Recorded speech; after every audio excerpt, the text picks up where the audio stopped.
नमस्कार दोस्तों, मैं मनीष कुमार भोज आप सभी लोगों का अपने YouTube channel Uttarakhand online classes में हार्दिक स्वागत करता हूं। दोस्तों, मैं आज जो श्रृंखला आपके समक्ष लेके उपस्थित हुआ हूं वो आगामी परीक्षाओं के दृष्टिकोण से बहुत ज़्यादा महत्वपूर्ण होने जाएगी। इस श्रृंखला से आपके 1 से 3 क्वेश्चन इस श्रृंखला से बन सकते हैं। आइए शुरुआत करते हैं। जो आज की श्रृंखला का जो हमारा टॉपिक है, उत्तराखंड में संचालित कुछ प्रमुख योजनाओं के बारे में बात करेंगे। दोस्तों, यदि मैं बात करूं श्रृंखलाओं की, तो उत्तराखंड राज्य बनने के बाद जब राज्य सरकार द्वारा कुछ योजनाओं को चलाया गया था या कहीं उनको लागू किया गया था, उनमें से कुछ प्रमुख योजनाओं के बारे में आज हम चर्चाएं करेंगे जो परीक्षा के दृष्टिकोण से बहुत ज्यादा महत्वपूर्ण है। आइए शुरुआत करते हैं आज की श्रृंखला का, ज्यादा समय व्यर्थ न करते हुए। उत्तराखंड राज्य में संचालित कुछ प्रमुख योजनाओं के बारे में बात करेंगे जो उत्तराखंड के लिए बहुत मील के पत्थर साबित हुई थी। इन योजनाओं को चलाने से समाज के उस तबके तक इस योजना को पहुंचाने में बहुत मददगार साबित हुई, या कहें इससे लाभान्वित उत्तराखंड की जनता हुई, या कहें जनमानस इस योजनाओं से कहीं ना कहीं लाभान्वित हुई। आइए शुरुआत करते हैं इस श्रृंखला का। जो पहली योजना है, मैं आपको सरसरी निगाह से पूर्व पहले इन योजनाओं के बारे में बता देता हूं कि कौन कौन सी योजनाएं उत्तराखंड राज्य सरकार द्वारा जब उत्तराखंड का गठन हुआ था 9 नवंबर 2000 को, जब उत्तराखंड राज्य बनकर सम्मुख से आया, एक पर्वतीय राज्य 27वां राज्य ये बनकर हमारे सम्मुख से आया। पर्वतीय राज्य का ये विशेष दर्जा इस राज्य को प्राप्त हुआ। इस राज्य के बनने के बाद जो प्रमुख योजनाएं लागू की गई थी जब सरकार द्वारा, उनका हम सरसरी निगाह से देखते हैं कि कौन कौन सी योजनाएं कब सरकार द्वारा लागू की गई थी और ये जो महत्वपूर्ण योजनाएं हैं, आइए सरसरी निगाह डालते हैं। पहली जो योजना है वो स्कूल चलो अभियान की ये पहली योजना है। और यदि हम बात करें दूसरी योजना की, तो दूसरी योजना आपके आरोही योजना, ये सरकार द्वारा दूसरी योजना को जो महत्वपूर्ण योजना रही आरोही योजना। और उसके बाद तीसरी जो प्रमुख योजना रही है वो जननी सुरक्षा योजना।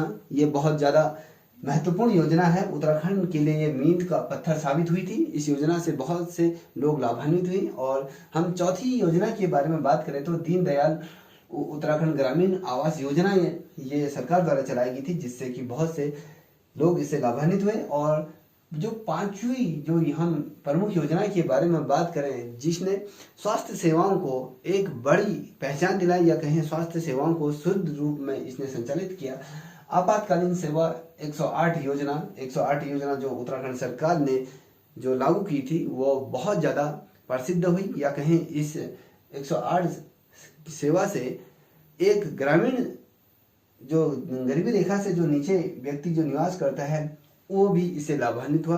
प्रत्येक समाज का प्रत्येक व्यक्ति इस योजना का लाभ ले सकता है और ये आपातकालीन ये योजना है। ठीक है, अब बात करते हैं छठे नंबर का जो योजना रही है सरकार की, राज्य शैक्षिक पुरस्कार योजना। ये छठे नंबर की जो प्रमुख योजनाएं रही। और उसके बाद 7वीं नंबर की जो योजना रही यह है इंदिरा गांधी राष्ट्रीय मातृत्व सहयोग योजना, सरकार द्वारा इसको लागू किया गया था। और 8वें नंबर की जो महत्वपूर्ण जो योजना है सरकार की, किशोरी शक्ति योजना, बहुत महत्वपूर्ण योजना है। हम इसके बारे में विस्तार पूर्वक चर्चा करेंगे। यदि आप लोगों को ये वीडियो पसंद आए तो प्लीज लाइक शेयर कमेंट अवश्य करें। अब जो 9वें नंबर की जो योजना है सरकार द्वारा, उत्तराखंड राज्य ग्रामीण आजीविका मिशन के अंतर्गत क्या क्या चीजें इसमें होती हैं, उस पर हम विस्तार पूर्वक चर्चा करेंगे। कभी इस योजना को लागू किया गया था सरकार द्वारा, इस पर हम विस्तार पूर्वक चर्चा करेंगे। अब उसके बाद उत्तराखंड वन संसाधन प्रबंधन परियोजना के बारे में बात करेंगे। और जो 11वें नंबर की जो योजना है ग्रामीण पर्यटन उत्थान योजना के बारे में हम चर्चा करेंगे ये।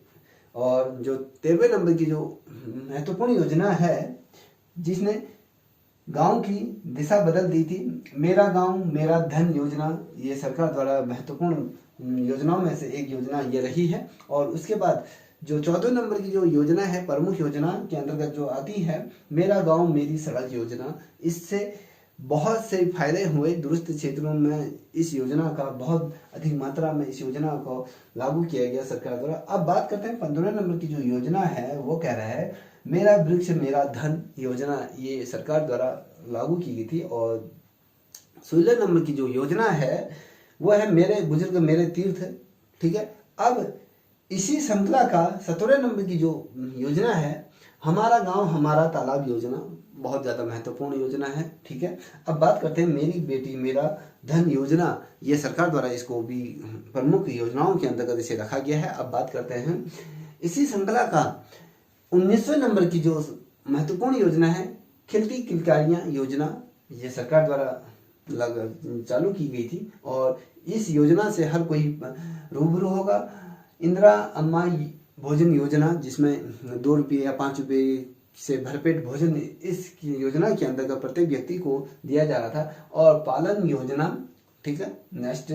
और उसके पश्चात आदर्श स्कूल योजना सरकार द्वारा चलाई गई थी। होम स्टे योजना, आप सभी लोग इस योजना का लाभ ले चुके होंगे जो पर्यटन के क्षेत्र में, जो दूरस्थ क्षेत्रों में यह कहें जिनको ट्रैवलिंग करने का जो बहुत ज़्यादा शौक है, वो इस योजना का लाभ कहीं ना कहीं किसी न किसी पर्पज से ले चुका होगा। अब बात करते हैं 24वें नंबर की जो योजना सरकार द्वारा चलाई गई थी वो निःशुल्क परामर्श योजना सरकार द्वारा इसको लगाएगी। अब 25वें नंबर की जो योजना है वैष्णवी सुरक्षा योजना, ठीक है, ये लड़कियों पर आधारित है। और दीनदयाल उपाध्याय सरकारी किसान कल्याण योजना को भी सरकार द्वारा लगाई गई है और संचालित की गई है। और 27वें नंबर की जो प्रमुख योजना है वो है आपके अटल आयुष्मान भारत योजना। ठीक है। और 28वें नंबर की जो योजना है शिक्षा आचार्य योजना। और 29वें नंबर की जो योजना है किसान पेंशन योजना, इससे हर कोई रूबरू होगा। किसान वर्ग जो कृषक वर्ग से संबंधित है तो वो इस योजना से कहीं ना कहीं परिपक्व होगा। अब बात करते हैं 30वें नंबर की जो योजना है वो मुख्यमंत्री महिला उद्यम प्रोत्साहन योजना के अंतर्गत इस योजना को प्रमुखता से महिलाओं के लिए रखा गया है। और जो 31वें नंबर की जो योजना है मुख्यमंत्री प्रतिभा प्रोत्साहन योजना। और जो 32वें नंबर इस श्रृंखला का जो अंतिम जो योजना है देश को जानो और देश को पहचानो, ये योजना उत्तराखंड सरकार द्वारा चालू की गई है। अब बात करते हैं इस पर विस्तार पूर्वक हम चर्चा करेंगे। इस श्रृंखला का जो पहला जो योजना है वो है आपकी स्कूल चलो अभियान। इस योजना की जो शुरुआत की गई थी 1 जुलाई 2001 से इस योजना को प्रारंभ किया गया था। ठीक है। जो स्कूल चलो अभियान, कभी क्वेश्चन आ जाता है उत्तराखंड में स्कूल चलो अभियान की शुरुआत किस वर्ष से हुई थी और किस तिथि को इस योजना को प्रारंभ किया गया था। तो इस योजना की जो शुरुआत हुई थी 1 जुलाई 2001 से इस योजना का शुरुआत की थी। इस योजना को अभियान के रूप में प्रमुखता से जगह दी गई थी। यदि हम इस अभियान का जो मुख्य उद्देश्य था कक्षा 6 से 14 वर्ष के बच्चों को, देखिए फिर से दोहरा रहा हूँ, कक्षा 6 से लेकर 14 वर्ष के बच्चों को, सॉरी इस यहाँ पर एक मिस्टेक हो गई। इस योजना का जो प्रमुख उद्देश्य था 6 वर्ष की आयु से 14 वर्ष के आयु के बच्चों को स्कूल जाने के लिए प्राथमिक स्तर पर शिक्षा ग्रहण करने के लिए प्रोत्साहित करना। और इस योजना के तहत जो 6 से 14 वर्ष के जो बच्चे हैं उनको 100% स्कूलों में नामांकन करना और बालक और बालिकाओं को 100% इसमें नामांकन करवाना। और SC ST बच्चों को शिक्षा पर विशेष जोर इस योजना के तहत दिया जा रहा है। ठीक है। अब मैं जो बात कर रहा हूँ इस योजना के अंतर्गत 6 से 14 वर्ष के आयु के 14 वर्ष के आयु के बच्चों को प्राथमिक स्तर पर स्कूलों में निःशुल्क उनका क्या होगा, नामांकन होगा और उनको प्रोत्साहित किया जाएगा। और SC और ST के जो बच्चे हैं उनके बच्चों को विशेष रूप से शिक्षा के प्रति सजग बनाना और उनकी दशा को सुधारना, शिक्षा के प्रति उनको जागरूक करना इस योजना का प्रमुख उद्देश्य था। अब बात करते हैं इस श्रृंखला का दूसरी योजना के बारे में बात करेंगे। आरोही योजना क्या है। अब आरोही योजना की जो शुरुआत हुई थी, इसको जो लागू किया गया था मई 2002 में इस योजना को प्रारंभ किया गया था, सरकार द्वारा इसे लॉन्च किया गया था। और इस योजना की जो शुरुआत हुई थी मई 2002 से इस योजना को लागू किया गया था। इस योजना से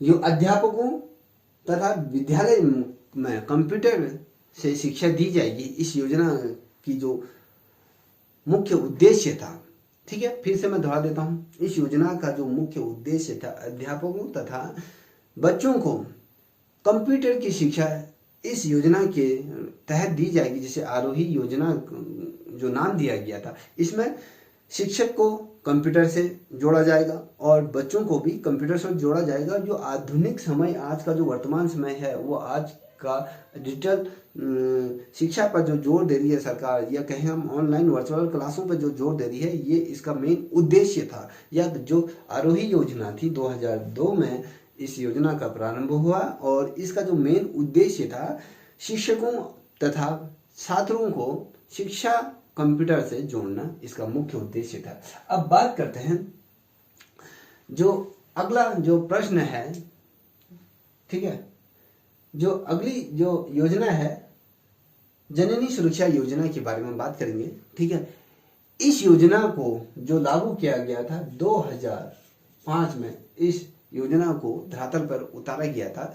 देखिए, इस योजना से जो राष्ट्रीय ग्रामीण स्वास्थ्य मिशन के तहत, देखिए, राष्ट्रीय ग्रामीण स्वास्थ्य मिशन के तहत चलने वाली इस योजना का जो मुख्य उद्देश्य था, महिलाओं को सरकारी अस्पताल में सुरक्षित प्रसव कराने की सुविधा इस योजना के अंतर्गत दी जा रही थी। देखिए, राज्य सरकार द्वारा उत्तराखंड के ग्रामीण जनता को, या कहें उत्तराखंड के संपूर्ण महिलाओं को इस योजना से लाभान्वित करना था। जो योजना को जो प्रारंभ हुआ था 2005 को, इस योजना को लागू किया गया था, जिसके अंतर्गत ग्रामीण राष्ट्रीय सुरक्षा योजना के तहत, ठीक है, स्वास्थ्य योजना के तहत, इस योजना के अंतर्गत जो इसका जो मेन उद्देश्य, जो महिलाएं थी, जो गर्भवती महिलाएं थी, उनको सरकारी अस्पतालों में निःशुल्क प्रसव की सुविधाओं इसके अंतर्गत दी जा रही थी। जो निःशुल्क सुविधाएं इसके अंतर्गत, जो डिलीवरी होती थी महिलाओं को, उसमें किसी भी प्रकार का चार्ज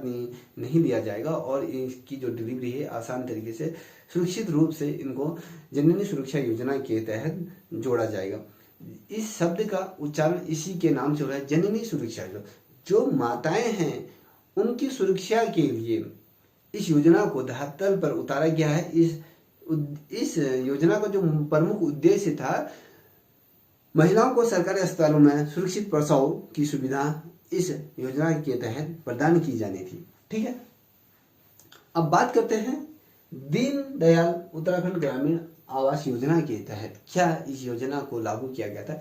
इस योजना को जो प्रारंभ किया गया था, ये इस योजना को 25 दिसंबर 2007 को इस योजना को लागू किया गया था उत्तराखंड सरकार द्वारा। इसकी प्रमुखता में इस योजना को रखा गया था। इस योजना की जो शुरुआत हुई थी दोस्तों 25 दिसंबर 2007 को, इस योजना का उद्देश्य जो था, गरीबी रेखा के जो नीचे जीवन यापन कर रहे हैं, जो आवास विहीन है, उनको कच्चे आवास, या जो कच्चे आवास थे, जो कच्चे आवासों में जो परिवार रह रहे थे, उनको पक्के आवास दिलाने का इस योजना का मुख्य उद्देश्य था। देखिए, उत्तराखंड के जो गरीबी रेखा से जो जितने भी परिवार जो गरीबी रेखा से नीचे रह रहे हैं, जिनके कच्चे मकान हैं, उनको पक्के मकानों की सुविधा इस योजना के अंतर्गत दिलाई जानी थी। इसके अंतर्गत उनको पक्के सुरक्षित मकान इस योजना के तहत उत्तराखंड सरकार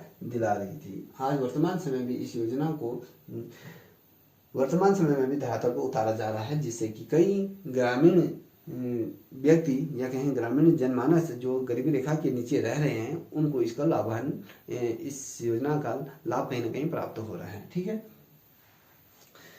कभी क्वेश्चन सर एग्जाम में ऐसा पूछ सकता है, जो कच्चे और पक्के मकान जो गरीबी रेखा के नीचे जो यापन कर रहे हैं, उनको किस योजना के तहत लाभान्वित किया जा रहा है। तो उस योजना का नाम है दीनदयाल उत्तराखंड ग्रामीण आवास योजना के तहत इन लोगों को जोड़ा जा रहा है, जिनको निःशुल्क आवास और पक्के मकान दिलाने का ये उद्देश्य सरकार का रहा है, ठीक है। अब बात करते हैं इस श्रृंखला का अगला प्रश्न, ये राज्य शैक्षिक पुरस्कार योजना की बारे में बात कर रहे हैं, ठीक है। बहुत ज्यादा महत्वपूर्ण प्रश्न है, ठीक है। अब जो ये प्रश्न मैं आपको बता रहा हूँ, राज्य शैक्षिक पुरस्कार योजना क्या है, इस योजना के बारे में हम थोड़ा सा जानकारी ले लेते हैं। देखिए दोस्तों, जो ये वाला जो पुरस्कार दिया जा रहा है, ये जो इस योजना की जो शुरुआत हुई थी, ठीक है, इस योजना की जो शुरुआत हुई थी 2009 से इस योजना को धरातल पर उतारा गया था। इस योजना को प्रसिद्ध साहित्यकार जो शैलेश मटियानी के नाम से इस पुरस्कार को दिया जाता है, जिसके अंतर्गत जो राज्य के अंतर्गत जितने भी शिक्षक हैं या शिक्षिकाएं हैं, उनको अपने क्षेत्र में जो उत्कृष्ट कार्य करते हैं, जो शिक्षक और शिक्षिकाएं, उनको राज्यपाल द्वारा ये सम्मान दिया जाता है, जिसमें शैलेश मटियानी पुरस्कार, इसके अंतर्गत इस उत्कृष्ट शिक्षकों को इस पुरस्कार से नवाजा जाता है, जो राज्य शैक्षिक पुरस्कार योजना के तहत इस पुरस्कार को दिया जाता है। उत्कृष्ट कार्य करने वाले शिक्षकों को इस योजना से लाभान्वित किया जाता है, उनको ये पुरस्कार दिया जाता है। अब बात करते हैं इसी श्रृंखला का जो मैंने आपको बताया था, आपातकालीन सेवा 108 योजना क्या है, इस पे हम गौर करते हैं। इस योजना की जो शुरुआत हुई थी 15 मई 2008 को इस योजना की शुरुआत हुई थी। इस योजना को उत्तराखंड सरकार द्वारा इस योजना को धरातल पर उतारा गया था। इस योजना के तहत बीमार लोगों को या गर्भवती महिलाओं को नजदीकी सरकारी अस्पताल में पहुंचाने के लिए एम्बुलेंस की सहायता निःशुल्क दी जा रही थी, और एम्बुलेंस में ही प्राथमिक उपचार करने की सुविधाएं भी इस योजना के अंतर्गत दी गई थी। देखिए, इस जो 108 आपातकालीन जो सेवा थी, इसके अंतर्गत उत्तराखंड के जो दूरस्थ क्षेत्रों में कहें या अलग अलग स्थानों पर जहां पर गरीबों की संख्या अधिक है, या कहीं कोई भी इस योजना का लाभ ले सकता है। ऐसा नहीं कि इसमें गरीब हो या अमीर हो, सभी के लिए इस योजना को सरकार द्वारा लागू की गई है। अब हम इस योजना के बारे में थोड़ा सा चर्चा कर रहे हैं। इस योजना की जो शुरुआत की गई थी 15 मई 2008 को इस योजना की शुरुआत की थी। इस योजना के तहत जितने भी गरीब लोग हैं, ठीक है, और गंभीर बीमारी से जो जूझ रहे हैं, जो बीमार व्यक्ति हैं तथा जो गर्भवती महिलाएं हैं, और उनको नज़दीकी अस्पताल में पहुंचाने के लिए सरकार द्वारा इस एम्बुलेंस सेवा को प्रारंभ किया गया था, जिसके अंतर्गत क्या था, इसमें एक प्राथमिक रूप से उपचार करने के लिए सभी प्रकार की जरूरतों का सामान इस वैन के अंतर्गत होता है, जिसमें प्राथमिक उपचार इसके अंतर्गत किया जा सकता। मान लीजिए कहीं पर ही सड़क दुर्घटना हो जाती है, तो उस स्थिति में 108 नंबर पे कॉल करने पर इस एम्बुलेंस को वहां पर बुलाया जाता है, और जितने भी घायल व्यक्ति होते हैं उनको प्राथमिक उपचार इस योजना के तहत दी जाती है। एम्बुलेंस में ऐसी सुविधाएं होती हैं, उनको नज़दीकी चिकित्सालयों में जल्दी से जल्दी पहुंचाने और उनकी जान की सुरक्षा करने का एक बहुत बड़ा कार्य इस योजना से लोगों को बहुत ज़्यादा राहत मिल रही है। और जितनी भी गर्भवती महिलाएं हैं, जब उनको प्रसव पीड़ा प्रारंभ होती है, उस कंडीशन में लोगों के पास गाड़ी करने के लिए पैसे नहीं होते हैं, या कहें उस समय किसी भी प्रकार के वाहन उपलब्ध नहीं होते हैं, तो उस कंडीशन में 108 आपातकालीन सेवा उसके घर तक ये सेवा उपलब्ध होती है।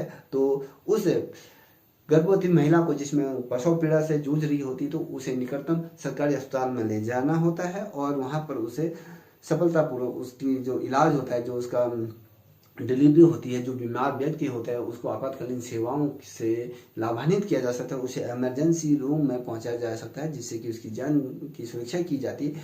इस योजना के अंतर्गत उपचार प्राथमिक रूप से इसकी महत्वता को बढ़ा देता है, और इस योजना से उत्तराखंड के जनमानस बहुत से लाभान्वित हुआ है। जो आपातकालीन स्थितियां जब पैदा हो जाती, तो इस 108 एम्बुलेंस ये बहुत ज़्यादा क्या कहें तो ये कारगर साबित हुई है, जो एक प्राणदायिनी रूप में इस कहें तो प्राणदायिनी रूप में 108 योजना का लाभ व्यक्ति विशेष को प्राप्त होता है। अब बात करते हैं इसी श्रृंखला का अगले प्रश्न की। तो जो अगली योजना है, इंदिरा गांधी राष्ट्रीय मातृत्व सहयोग योजना के बारे में बात करेंगे। ये क्या है? देखिए दोस्तों, यदि इस योजना की यदि हम बात करें तो ये क्या है, इस योजना की जो शुरुआत हुई थी, ठीक है, ये मातृत्व जो इंदिरा गांधी राष्ट्रीय मातृत्व योजना की जो शुरुआत हुई थी 2009 में, इस योजना की शुरुआत हुई थी 2009 में इस योजना की शुरुआत हुई थी, और ठीक है, मैं फिर से दोहरा रहा हूँ, इस योजना की जो शुरुआत हुई थी 2009 में, और इसको जो धरातल पर उतारने का जो समय था, जो इसको जो पूर्ण रूप से इसको जो लागू किया गया था पूर्ण रूप से, तो यह किया गया था आपके 19 अक्टूबर 2010 में। ठीक है, 2009 से इसकी कार्य प्रणाली सुचारू रूप से इसे लागू करने की योजना बनाई गई थी, और 2010 में इस योजना से लोगों को लाभान्वित करने के लिए 19 अक्टूबर 2009 को ये प्रारंभ की गई थी। इसका जो उद्देश्य था, गर्भवती महिलाओं को, जो गर्भवती जो महिलाएं हैं उनको दूध पिलाने वाली जो महिलाएं होती हैं, ठीक है, जो जिन महिलाओं की डिलीवरी हो जाती है, जो अपने बच्चे को जो दूध पिलाती हैं, उन महिलाओं को इस सेवा से जो स्वास्थ्य एवं पोषण को ध्यान में रखते हुए उनको एक आर्थिक सहायता इस योजना के तहत दी जाती है। ठीक है, फिर मैं दोहरा रहा हूँ इस योजना के लाभ के बारे में। जो इंदिरा गांधी राष्ट्रीय मातृत्व सहयोग योजना है, जो 19 अक्टूबर 2010 को इसका प्रारंभ हुआ था। इस योजना का जो मुख्य उद्देश्य, जो डिलीवरी हुई रहती जिन महिलाओं की, ठीक है, जो गर्भवती महिलाएं जो माँ बन जाती हैं, उनको जब जो दूध पिलाती हैं जो अपने बच्चों को, उनको पूर्ण रूप से उतना हष्ट पुष्ट आहार नहीं मिल पाता है, तो सरकार की ये योजना है कि उन माताओं के लिए एक स्वास्थ्य पोषण और को ध्यान में रखते हुए उनको 2000 या 3000 की जो आर्थिक सहायता इसके अंतर्गत दी जाती है, जिससे कि वो अपनी जो पोषक तत्व है, जो चीज़ें ली जाती हैं, या फल फ्रूट या इत्यादि जो भी पोषक तत्व होते हैं, उनको ग्रहण करने के लिए इस धनराशि का यूज, जो आर्थिक सहायता दी जाती है, उसका प्रयोग अपने बच्चे के प्रति, और या कहें जो महिलाएं दूध पिलाती हैं उनके लिए इस योजनाओं को लागू किया गया था। ठीक है, अब बात करते हैं किशोरी शक्ति योजना के बारे में। बात करते हैं ये किशोरी शक्ति योजना क्या है। इस योजना की जो शुरुआत हुई थी 1 अप्रैल, ठीक है, 1 अप्रैल 2010 को इस योजना की शुरुआत की गई थी। किशोरी शक्ति योजना क्या है, देखिए, इसे मोनाल परियोजना भी कहा जाता है। जो किशोरी शक्ति योजना है, इसका जो दूसरा नाम है मोनाल परियोजना, इसका दूसरा नाम, इसको इस नाम से भी पुकारा जा सकता है। ठीक है, किशोरी शक्ति योजना है, जो 1 अप्रैल 2010 को इसको प्रारंभ किया गया था। इसका जो दूसरा नाम है, इसको मोनाल परियोजना के नाम से भी जाना जाता है। और इसका जो मुख्य उद्देश्य था, 11 से 18 वर्ष की जो किशोर और बालिकाएं हैं, देखिए, जो इसका प्रमुख था, 11 वर्ष से 18 वर्ष की आयु की जो बालिकाएं हैं, उनके लिए इस योजना को प्रारंभ किया गया था। उनके स्वास्थ्य, स्वच्छता, जीवन कौशल, विविधता के अधिकारों के लिए बालिकाओं को जो उनकी जो उम्र बढ़ती है, उनके हिसाब के जरूरतों के अनुसार उनको जो जरूरती जो तत्व होते हैं, उनकी जानकारी और उनको सरकारी योजनाओं की जानकारी इसके अंतर्गत दी जाती है। देखिए दोस्तों, जो किशोरी जो योजना है 1 अप्रैल 2010 से प्रारंभ हुई, जिसे मोनाल परियोजना भी कहा जाता है। देखिए, जब जो बालिकाएं होती हैं, जो 11 से 18 वर्ष की जो बालिकाएं होती हैं, उनके शरीर में कुछ ऐसे बदलाव समय के साथ होते रहते हैं, और इन बदलावों को बालिकाओं से, जैसे स्वास्थ्य संबंधी या स्वच्छता के लिए, या जीवन की कौशल और विविधता के अधिकारों के लिए, या उन बालिकाओं की जो अधिकार होते हैं उनकी जो बढ़ती उम्र के साथ वो हिसाब रखना होता है। तो ऐसी जरूरत की चीज़ों के बारे में उनको जो डॉक्टर होते हैं उनको अच्छी तरह से उसके बारे में ब्रीफ करते हैं, बताते हैं कि जो ये लक्षण होते हैं, ये शरीर जब उम्र बढ़ती है, जब बालिकाएं जब युवावस्था को जब प्राप्त करती हैं, जो युवावस्था की तरफ बढ़ती हैं, तो उनके शरीर में जो बदलाव, जो हार्मोन्स के जो बदलाव होते हैं, उनसे भयभीत ना होकर उनको स्वस्थ, स्वच्छता, जीवन कौशल, विविधता के अधिकारों से रूबरू कराना, और साथ ही जो जरूरत की जो चीज़ें हैं उनको सरकारी योजनाओं से लाभान्वित करने के लिए इस योजना का मुख्य उद्देश्य था कि इस योजना के तहत उनको ये जानकारी दी जा सकती है और इस योजना से वो कहीं ना कहीं लाभान्वित हो सकती हैं। ठीक है, अब बात करते हैं अगली योजना के बारे में, जो अगली योजना है वह है उत्तराखंड राज्य ग्रामीण आजीविका मिशन। ये क्या है, इसकी शुरुआत कब हुई थी? इसकी जो शुरुआत हुई थी जून 2011 में इस योजना की शुरुआत की गई थी। इसमें ग्रामीण शहरी लोगों को क्षेत्रीय रोजगार से जोड़ना और उनके लिए नए नए आयामों पर अवसर उपलब्ध कराना इसका प्रमुख उद्देश्य था। ठीक है, अब जैसे इस योजना के नाम से ही इसका उच्चारण हो रहा है उत्तराखंड राज्य ग्रामीण आजीविका मिशन। अब देखिए, आजीविका का मतलब यह होता है कि जीवन को यापन करने के लिए मूलभूत आवश्यकताओं की पूर्ति करना। ठीक है, अब उत्तराखंड में जब इस योजना की जो शुरुआत हुई थी जून 2011 को इस योजना की शुरुआत की थी। इसके अंतर्गत ग्रामीण और शहरी क्षेत्र के जो लोग हैं उनको रोजगार के नए नए अवसर प्रदान करना इसका प्रमुख उद्देश्य था। जिस प्रकार से हमारे देश में या कहीं हमारे उत्तराखंड राज्य में बेरोजगारी का स्तर जिस प्रकार से बढ़ रहा है उसको मद्देनजर रखते हुए रोजगार की दिशा में उत्तराखंड राज्य ग्रामीण आजीविका मिशन को लागू किया गया है, जो नए नए अवसरों को खोजती है रोजगार के। इसका मेन उद्देश्य यही था कि रोजगार इस योजना के तहत उपलब्ध हो सके, जिससे कि उत्तराखंड के ग्रामीण या कहें शहरी क्षेत्र के जितने भी लोग या इसके अंतर्गत कहें ग्रामीण या शहरी क्षेत्र के लोग इससे लाभान्वित हो सकते हैं। इसका मुख्य उद्देश्य आजीविका को बढ़ाना है या उसको उपलब्ध कराना इसका मेन उद्देश्य था। ठीक है, अब बात करते हैं इसी श्रृंखला का अगला प्रश्न, उत्तराखंड वन संसाधन प्रबंधन परियोजना क्या है?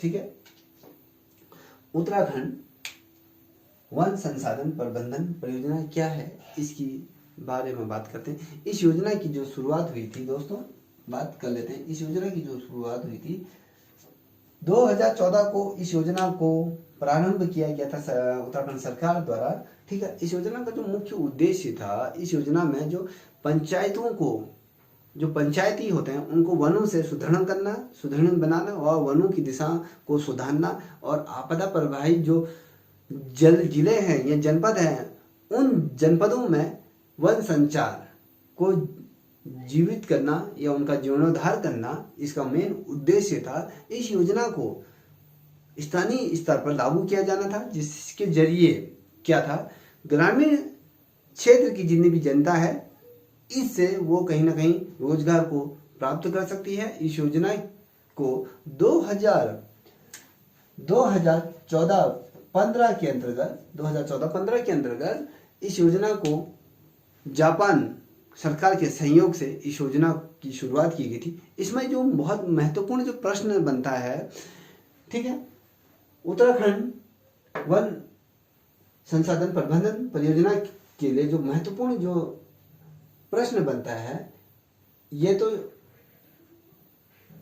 2014 में इस योजना का प्रारंभ हुआ था। इस योजना का जो मेन उद्देश्य था, ठीक है, मैं आपको बताता हूँ, इस योजना का जो मेन उद्देश्य था पंचायत वनों को सुदृढ़ बनाना और वनों की दिशा को सुधारना और आपदा प्रबंधन, जनपदों में वन संचार के जीर्णोद्धार को मजबूती से बढ़ाना और उसका जो प्रमुख उद्देश्य था इस योजना को स्थानीय स्तर पर लागू करना, जिससे कि वो रोजगार से ये लोग जुड़ सकें। और जो महत्वपूर्ण जो बिंदु मैं कह रहा था आपसे, इसमें 2014-15 जो वित्तीय वर्ष होता है उसके अंतर्गत जापान सरकार के सहयोग से इस योजना को क्या किया गया था, उत्तराखंड में लागू किया गया था। इनके सहयोग से इसको समाज में या वनों के क्षेत्र के अंतर्गत इसको लागू किया गया था। ठीक है, अब बात करते हैं इसी श्रृंखला का अगला प्रश्न, तिल्लू रौतेली पेंशन योजना। तिल्लू रौतेली पेंशन योजना की जो शुरुआत हुई थी 1 अप्रैल, ठीक है, वित्तीय वर्ष का कहाँ से स्टार्ट होता है, 1 अप्रैल 2000। मैं आपको फिर से बता रहा हूँ, 1 अप्रैल 2014 से इस योजना को प्रारंभ किया गया था। और जो वित्तीय वर्ष जो प्रारंभ होता है 1 अप्रैल से 31 मार्च तक ये वित्तीय वर्ष होता है। तो इस योजना को जो लागू किया गया था 1 अप्रैल 2014 से इस योजना को लागू किया गया था, धरातल पर उतारा गया था। इस योजना में जो ग्रामीण क्षेत्र में जो कृषि के कार्य करते हैं उस दौरान जो 20 से 50% की बात कर रहे हैं, ठीक है, 50% की तक विकलांग विकलांग हुई महिलाओं को इसके अंतर्गत 800 रुपया प्रति माह पेंशन रूप में इसमें दिया जाएगी। ठीक है, फिर से मैं इस प्रश्न को दोहरा रहा हूँ। जो तिल्लू रौतेली पेंशन योजना है, इस योजना को जो लागू किया गया था सरकार द्वारा 1 अप्रैल 2014 को इस योजना को लागू किया गया था। और इस योजना का जो प्रमुख उद्देश्य था, जो कृषि क्षेत्र में जितनी महिलाएं थी या किसी कारणवश वो विकलांग हो गई थी या किसी प्रकार से उनको किसी कोई हादसे का शिकार हो गई थी, जो कृषि नहीं कर पा रही हैं, उन महिलाओं के लिए सरकार द्वारा जो 20 से 50% की जो विकलांगता इस श्रेणी में रखी गई थी सरकार द्वारा, इस मानक का जो महिलाएं पूर्ण करती हैं तो उनके लिए सरकार द्वारा 300 रुपया प्रति माह, ठीक है, 300 रुपया प्रति माह इस योजना के तहत उनको पेंशन दी जाएगी। ठीक है, पहले 300 था, फिर उसको बढ़ाकर 800 रुपया इसको कर दिया गया था। ठीक है, 800 रुपया, फिर से मैं यहाँ पर लिख देता हूँ, 800 रुपया इसमें प्रति माह इसके अंतर्गत दिया जाएगा। जो तिल्लू रौतेली पुरस्कार है उसके अंतर्गत इसको महिलाओं को, विकलांग महिलाओं को इसके अंतर्गत पेंशन के रूप में 800 रुपये प्रति माह दिया जाएगा। ठीक है दोस्तों, अब बात करते हैं अगले प्रश्न की। ये कह रहा है ग्रामीण पर्यटन उत्थान योजना क्या है। ग्रामीण उत्थान परियोजना क्या है, इसके बारे में हम चर्चा करते हैं। इस योजना को जो लागू किया गया था 2014 में ही इस योजना को भी प्रारंभ किया गया था सरकार द्वारा। ये क्या है, इस पर हम चर्चा करते हैं। ये भी बहुत ज़्यादा महत्वपूर्ण है क्योंकि ऐसे प्रश्न परीक्षाओं में पूछे जाते हैं, इसलिए ये परीक्षा के दृष्टिकोण से महत्वपूर्ण है। जो ये योजना है, जो मैं कह रहा हूँ ग्रामीण पर्यटन उत्थान योजना की जो मैं बात कर रहा था, इस योजना का जो प्रमुख उद्देश्य था, इसके अंदर उत्तराखंड राज्य सरकार द्वारा जो इस योजना की जो शुरुआत की गई थी 2014 में इस योजना की शुरुआत की थी। इस योजना में ऐसे गांवों को जोड़ा जाएगा जो पर्यटन को लुभा सके और विशेष रूप से जो प्रकृति की गोद में जो गांव हैं और जो गांव की जो खूबसूरती है, प्रकृति की जो भव्यता जो इस गांव में दर्शाती है, तो उस ग्रामीण क्षेत्र में पर्यटन क्षेत्र को बढ़ावा दिया जाएगा और उसको रोजगार से जोड़ा जाएगा। इस योजना का प्रमुख उद्देश्य था। ठीक है, फिर से मैं इस योजना के बारे में एक बार दोबारा इसे पुनः दोहरा देता हूँ। जो ग्रामीण पर्यटन योजना उत्थान योजना जो लागू की थी 2014 में, इस योजना को लागू किया गया था और सरकार द्वारा ये कहा गया था जो ऐसे गाँव को इसमें चिन्हित किया जाएगा जो गाँव पर्यटन को बढ़ावा दे सके और जो प्रकृति के उस वादियों में बसा हो या कहें अपनी ओर पर्यटन को खींच सके। ऐसे ग्रामीण क्षेत्र के अंतर्गत सरकार क्या करेगी, जो पर्यटक हैं उनको वहां भेजेगी और इस क्षेत्र के अंतर्गत उनको बढ़ावा दिया जाएगा और साथ ही जो इस योजना से जुड़े होंगे, जो ग्रामीण और जो लोग इसके अंतर्गत जुड़े होंगे, उनको रोजगार का एक अच्छा अवसर इस योजना के तहत दिया जाएगा। ये सरकार का मानना है और ये योजना है ये अच्छी तरीके से पर्यटन को अपनी ओर आकर्षित कर रही है और ये योजनाएं चल रही हैं। अब यदि आप दूरस्थ जनपदों में यदि आप जाओगे जहाँ पर जहाँ पर प्रकृति बहुत खूबसूरत तरीके से है या जो गांव का दृश्य बहुत सुंदर है, जहाँ पर पर्यटक आकर कुछ समय रहते हैं और वहाँ के जो लोग होते हैं उनको 2 रुपये की आमदनी कहीं ना कहीं हो पाती है। ये एक रोजगार का जरिया सरकार द्वारा बनाया गया है। अब बात करते हैं मेरा गांव मेरा धन योजना की यदि मैं बारे में बात करूं। इस योजना की जो शुरुआत हुई थी, इस योजना की भी जो शुरुआत हुई थी 2014 को इस योजना को प्रारंभ किया था। इस योजना का जो मुख्य उद्देश्य था, इसके तहत गांव में कोई भी व्यक्ति भवन निर्माण कर जो अपना पैसा लगाकर गांव में भवन निर्माण करता है या उसमें निवेश करता है, तो ऐसे भवनों को सरकार क्या करेगी, किराए पर उनको ले लेगी और जैसे उसमें हॉस्पिटल खोलेगी या विद्यालय खोलेगी या आंगनबाड़ी सेंटर खोलेगी या कहें जो ITI होते हैं प्रशिक्षण संस्थानों को उसके अंतर्गत खोला जाएगा और उस व्यक्ति विशेष को उसका किराया दिया जाएगा। साथ ही उसमें जो व्यक्ति ने जो निवेश किया गया है उसके अंतर्गत उस व्यक्ति को 10 से 50% का उसमें क्या किया जाएगा, 1 लाख पर उसको ब्याज बैंक द्वारा दिया 12 से 15% के बीच में उसको ब्याज दिया जाएगा। जो उसने जो धनराशि उसमें व्यय की गई है, सरकार का मेन उद्देश्य है कि ग्रामीण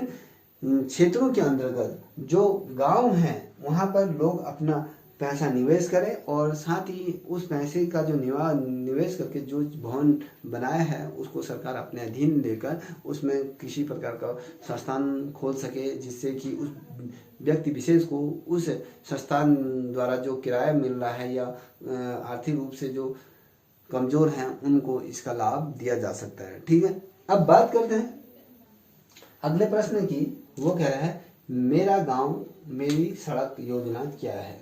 ठीक है, अब मेरा गांव मेरी सड़क योजना से हर कोई वाकिफ होगा।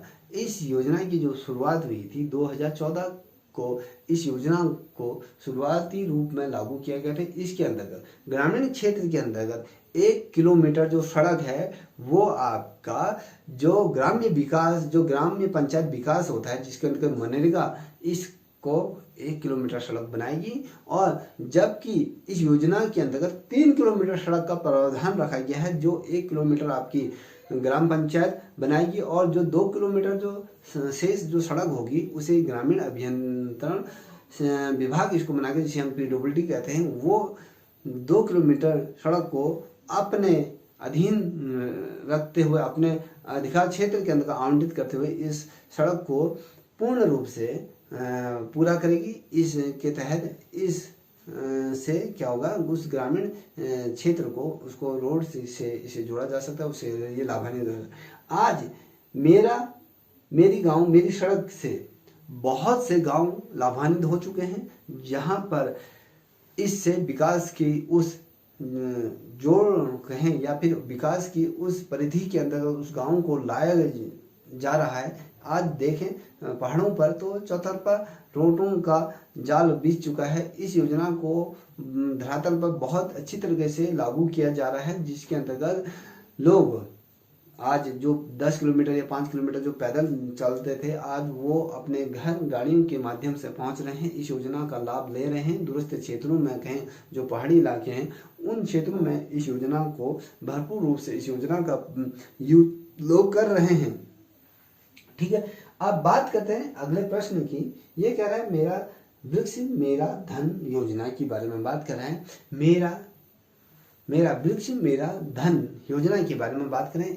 इस योजना के तहत वन विभाग को, देखिए इस योजना के तहत वन विभाग को राज्य सरकार 2 करोड़ रुपये देगी, जिसके माध्यम से वन विभाग पौधों की नर्सरी तैयार करेगा और जिसके अंतर्गत आपको छायादार वृक्ष, फल फूल के जो पौधे हैं, छायादार वृक्षों को ये अपनी नर्सरी में उगाएगी और ग्रामीण जनता को ये देगी। और ग्रामीण जनता इन जो फलदार वृक्ष इनको लगाने के पश्चात वो अपनी आमदनी को बढ़ा सकती है और एक तरह से ये रोजगार की दिशा में जोड़ने का ये कार्य सरकार द्वारा किया जा रहा है, जिससे कि एक व्यक्ति विशेष को इस योजना से लाभ प्राप्त हो सकता है। यदि हम फलदार वृक्षों के बारे में बात करें या छायादार वृक्षों के बारे में बात करें तो इस योजना से का जो मुख्य उद्देश्य है ग्रामीण जनता को मुख्य धारा में लाना और उसको रोजगार से उसको जोड़ना इस योजना का मुख्य उद्देश्य है। और इसके अंतर्गत जो वन विभाग को जो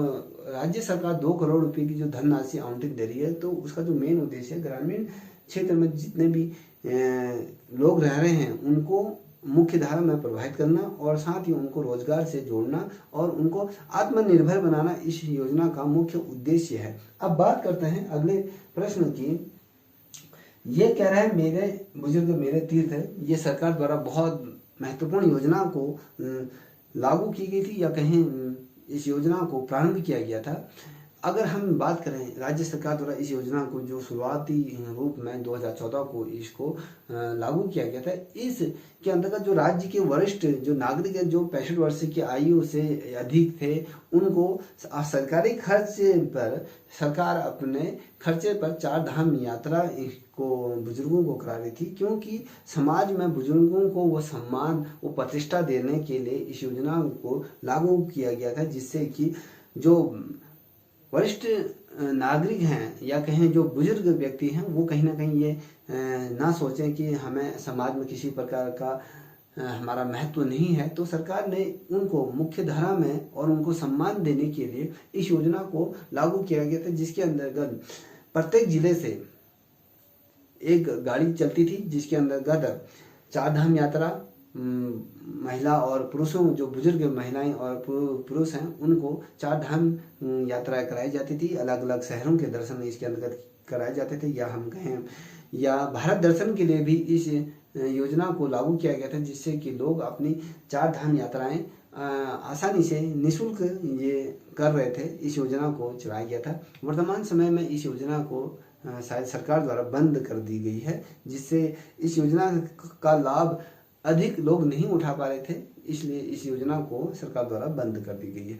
अब बात करते हैं जो अगले जो परियोजना है, जो प्रमुख परियोजना है सरकार की, हमारा गांव हमारा तालाब। देखिए, इस योजना को भी जो शुरुआती रूप में जो इस योजना को जो प्रारंभ किया गया था 2015 को इस योजना को लागू किया गया था। इसका जो मेन उद्देश्य जो हमारा गांव हमारा तालाब की बात है, जो हमारे जो प्राकृतिक जो स्रोत हैं, जो नौले हैं, जो हमारा जो ग्राउंड वाटर है, वो धीरे धीरे क्या हो रहा है, सूखता जा रहा है। तो इसके अंतर्गत क्या है, जो हमारे नौले हैं, जो प्राकृतिक स्रोत है, धीरे धीरे वो सूखते जा रहे हैं। तो इस वजह से हमारे क्या है, गांव दिन पर दिन खाली होते जा रहे हैं, जो एक भूतिया गांव के रूप में जो विकसित हो रहे हैं। तो सरकार का इस योजना को धरातल पर उतारने का जो मेन उद्देश्य था, जो हमारे जो प्राकृतिक स्रोत हैं उनको कहीं ना कहीं रिचार्ज किया जा सकते हैं। इसके अंतर्गत जो पुराने जो तालाब हैं उनका जीर्णोद्धार किया जा सकता है, और साथ ही इसके अंतर्गत